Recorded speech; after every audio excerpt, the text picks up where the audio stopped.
Good evening to all. My name is Gaston, this is Adam, and together we produce electronic music under the name Petit Navire. Tonight, we chose to speak about music production through time and space for the simple reason that Adam and I make music together, but we're very rarely actually together in the same room. To give you a bit of background, we studied in the same high school in Lausanne, Switzerland, but it was only once we graduated and left to university, Adam in Lausanne and myself in Barcelona, that we started bonding over the common theme of making music together. Now the obvious question would be, how could we do that while being 1,000 kilometers apart? Well, luckily, we're millennials living in the 21st century, and we have access to things like WhatsApp, voice notes, Dropbox, and the cloud. It might surprise you, but it's fair to say that for us, these tools play as big of a role as our guitar, our keyboard, or our music production software when it comes to making our songs. To give you a better idea of how this works, let us walk you through the creation of our first single, Bali. What you're about to witness now is the creation of an international song. You heard that right. It's an international song, not a hit song just yet. We're working on it. The reason we call it international comes from the fact that throughout its creation, Bali accumulated roughly 5 stamps on its passport. It was created between 5 different countries. To let you guys in on how this happened, let's take a trip to Southeast Asia. In early 2017, while on university exchange in Singapore, I decided to take a trip to Bali, Indonesia, to catch some waves.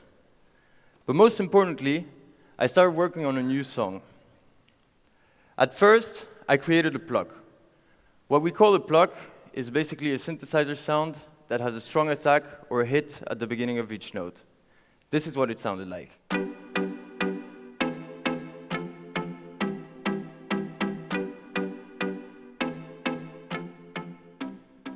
Cool sound, but it's a bit dry, right?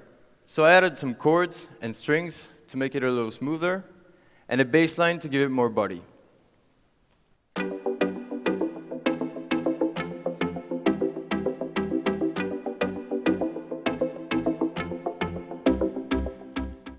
Sweet. Now, of course, a big element of music pieces is rhythm. For that, I created the following drum pattern.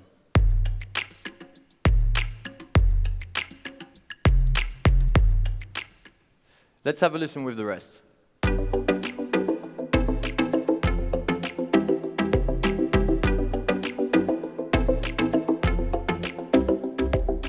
It's starting to make your head bob from side to side, right? At this point, I knew that I had something decent, but I felt that it was missing an organic touch. I had been meaning to make a song with a guitar riff in it, so this was the perfect occasion. Now, unfortunately, at the time, my guitar skills were still a bit rusty, so I had 2 options. 1, wait until I had progressed enough on my guitar to play the riff that I was looking for, or 2, make the use of the technology we have access to today to get myself that riff ASAP. You see, with some songs, it's a flow. You need to stay in the loop to truly bring across what you're trying to express. And that means it couldn't wait. So I went with option 2, and I sought out the help of my friend and talented guitarist, Max, who lives in London, United Kingdom. I took a picture of my chord progression, sent it to Max via WhatsApp with a brief description of what kind of riff I was looking for, and then I waited. Within just a couple hours, Max sent me this back.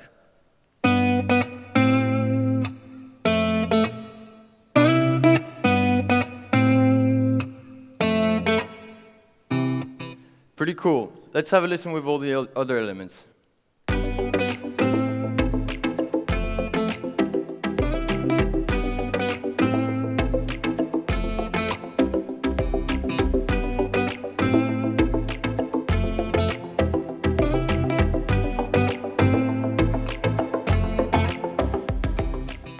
It's starting to sound more and more like a proper song. Now, before we go any further, let's take a step back to realize how comfortable we are as music producers in today's date. If we were working in the times of Elvis, in the early 1950s, it would have been a whole other story. You see, at that time, to create a song like that, we would have had to rent a studio, find all the musicians, a guitarist, a drummer, a violin section, put them in the same room, find a recording engineer, purchase analog synthesizers, buy a magnetic tape for the tape recorder. You do the math. It gets very expensive and cumbersome to do. Oh, and forget about the flow.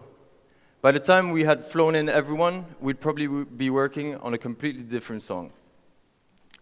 So I guess it's fair to say that as music producers today, we are very spoiled.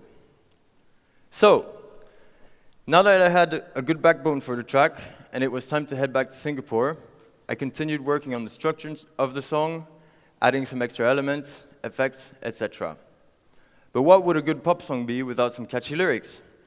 So I grabbed my pen and paper, started drafting some lyrics, and I then sang them into my iPhone's voice note app and sent it over to the small town of Lausanne, Switzerland, where Adam was in the studio.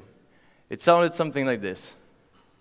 So many ups and downs since I've been back. You had me hooked, it wasn't meant to last. Okay, let's stop here before some people start walking out. You might have guessed it, we weren't going to use my not-so-angelic voice for this record. So we reached out to singer and songwriter Submarine to give Bali the voice it deserved.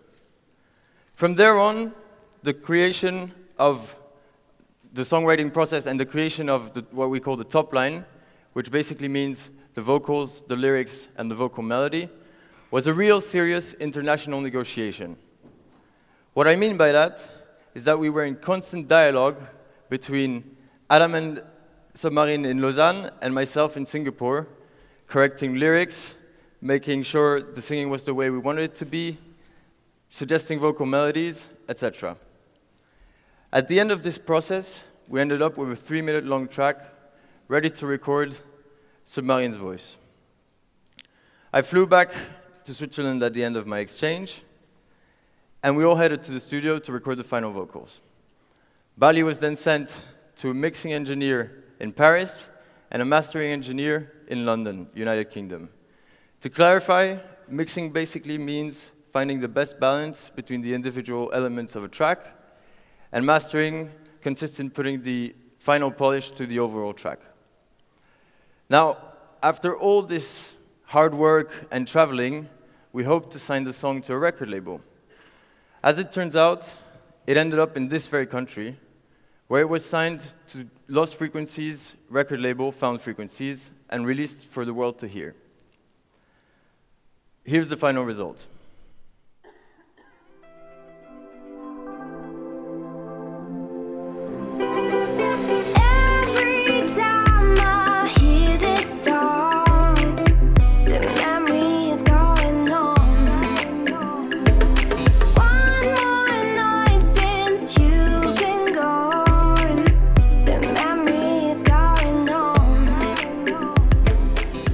What a journey for just one song.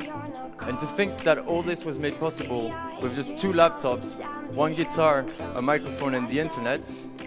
The message we wanted to leave you with tonight is that whether you are a musician or a creative in general, an entrepreneur or a businessman, or just someone with an idea, if you ever feel constrained by national borders, or borders of any kind as a matter of fact, we live in a world where we have access to countless tools that makes collaboration across borders possible and easy. So go out there and make those ideas come to life. Thank you.